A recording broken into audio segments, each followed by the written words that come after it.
struggled when the team have struggled, but now that they're doing well, now that he's got a manager who's got faith in him, who has, as he said, changed the culture at the club, he's someone who's reaping the benefits. He looks healthy as well, doesn't he? I mean, straight after a game, obviously they're very professional and getting prepared. There was no late nights last night, no drinking, you know, no celebrating.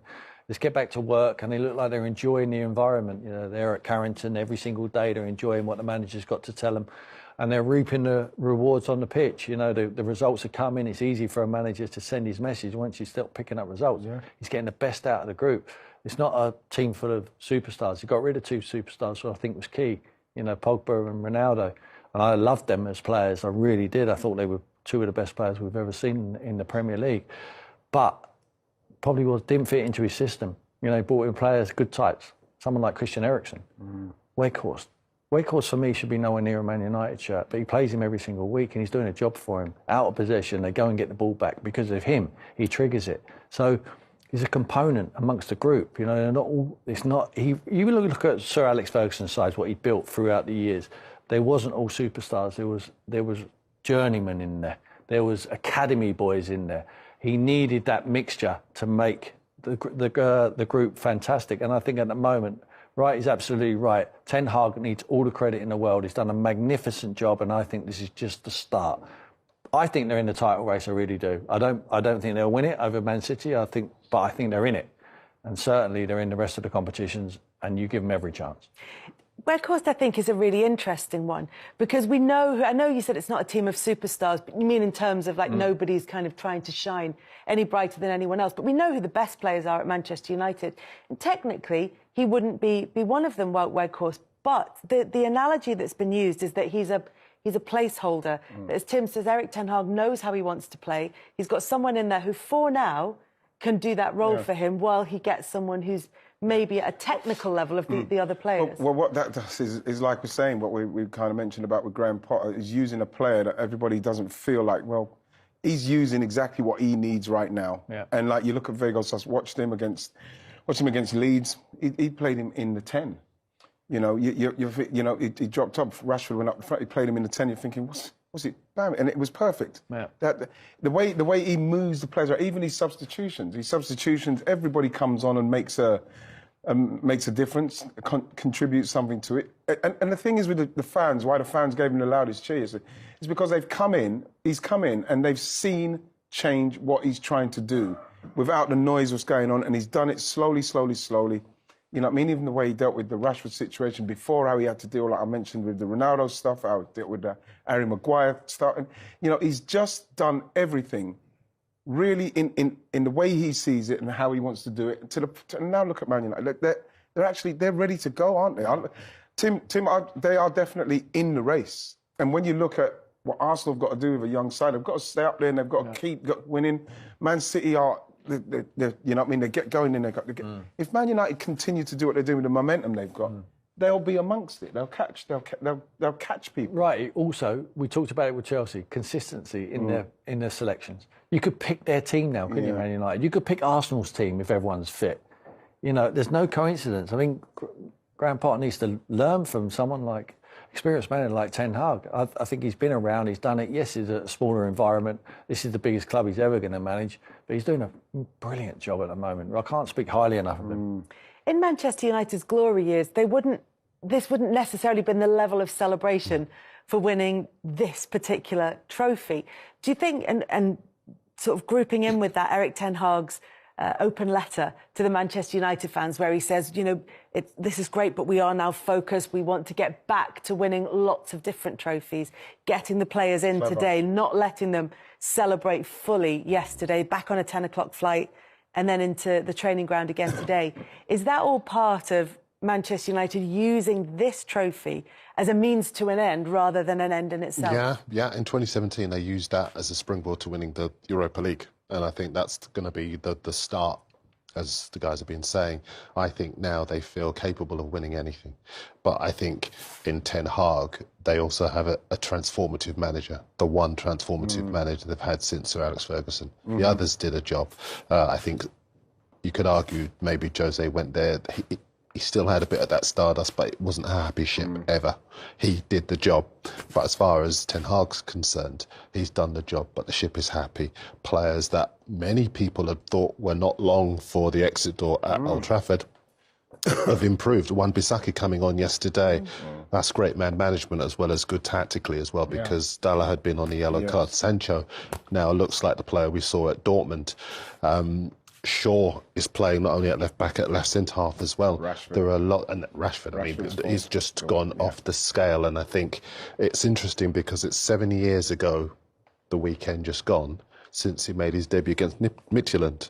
And when you look at what he's been through, and the fact that lots of people last summer were saying that he should be sold, and if PSG wanted big money, they should accept it. And yet he's made all those people eat their words. Absolutely. And he's still only 24 years of age. He could now be anything he wants to be in the game. And what I think Ten Hag's also done, he said to other players outside the club, like a Harry Kane, for example, this is what you get if you come here.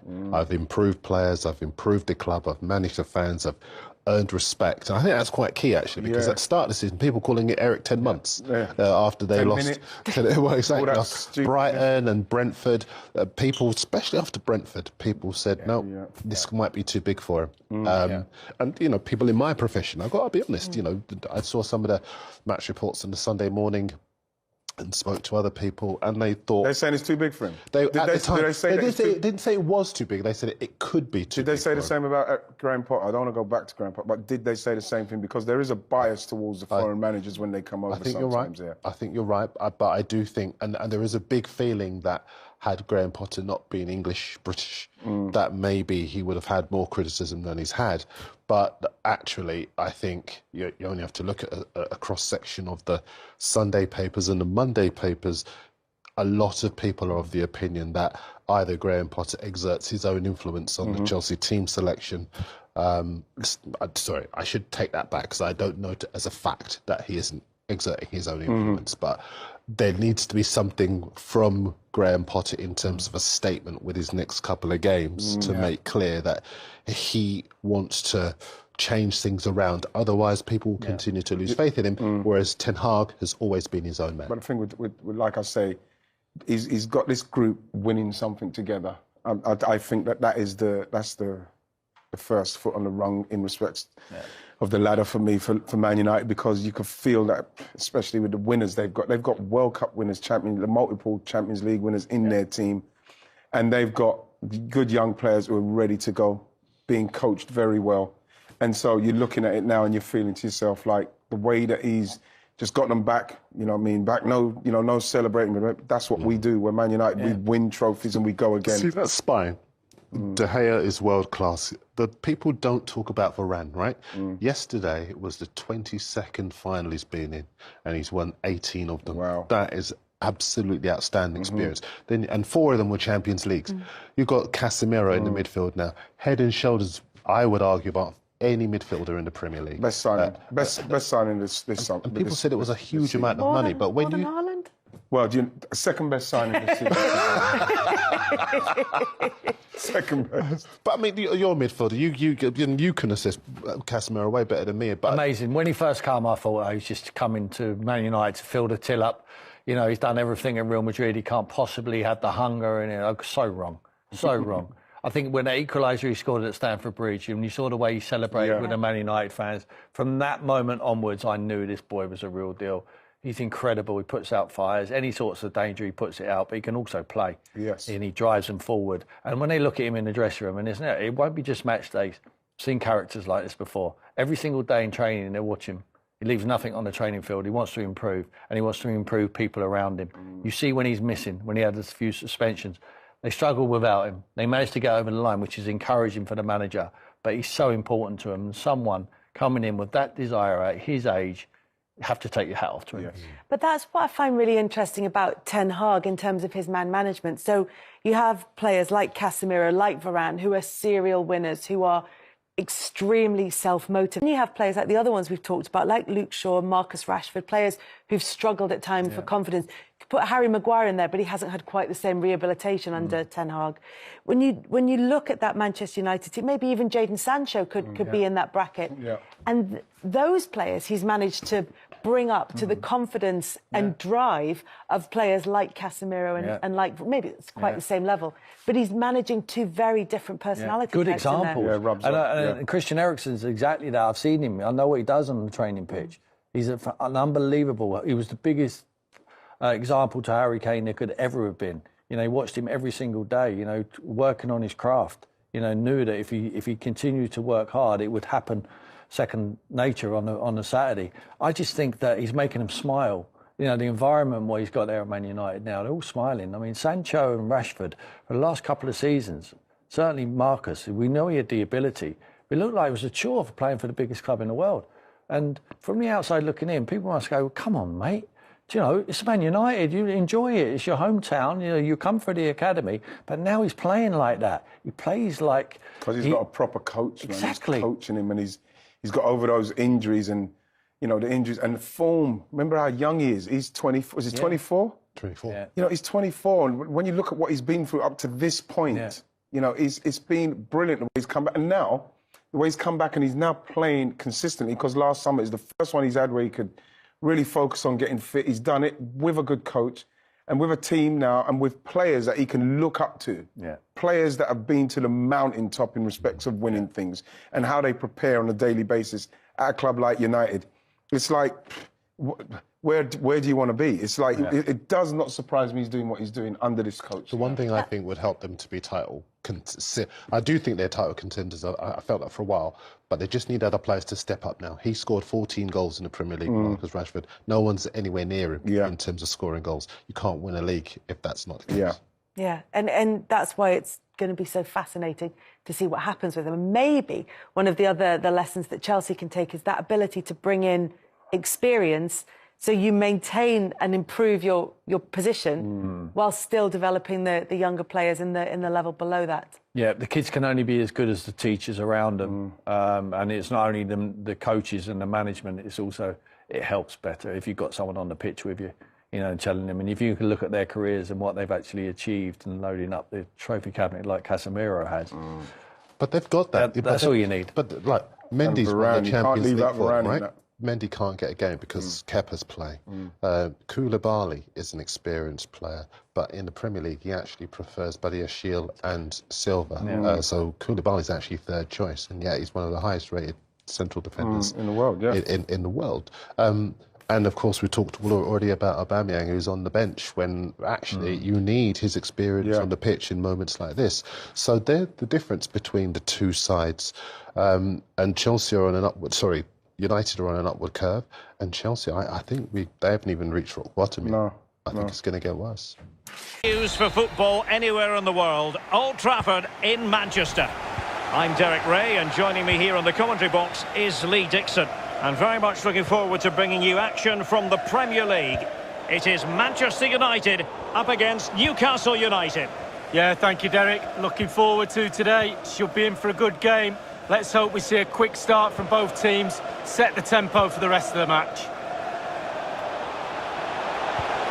Well, goal kick, just as it was looking promising.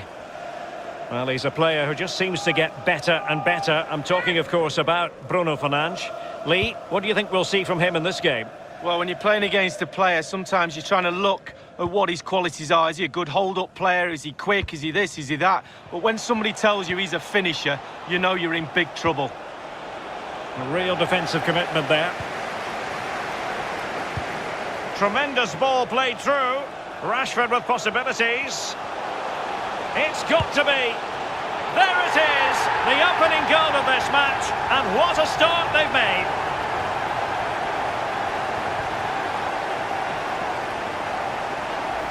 Well, here it is again. It's all about the pace in transition.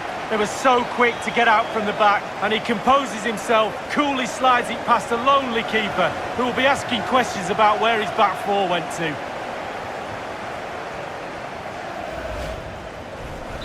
So back underway in this game, Manchester United with the advantage.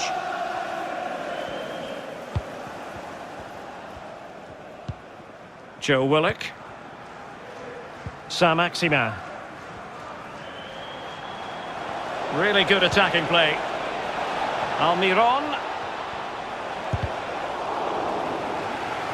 Wanted to keep it but couldn't. Well, beaten easily here. A chance to whip it in. And he read it well defensively.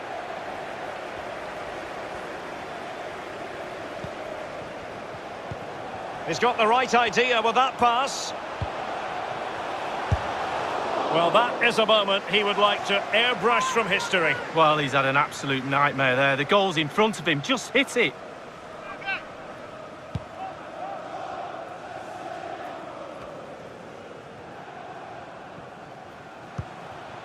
Saint-Maximin. Kieran Clark. Shelvey. Saint-Maximin.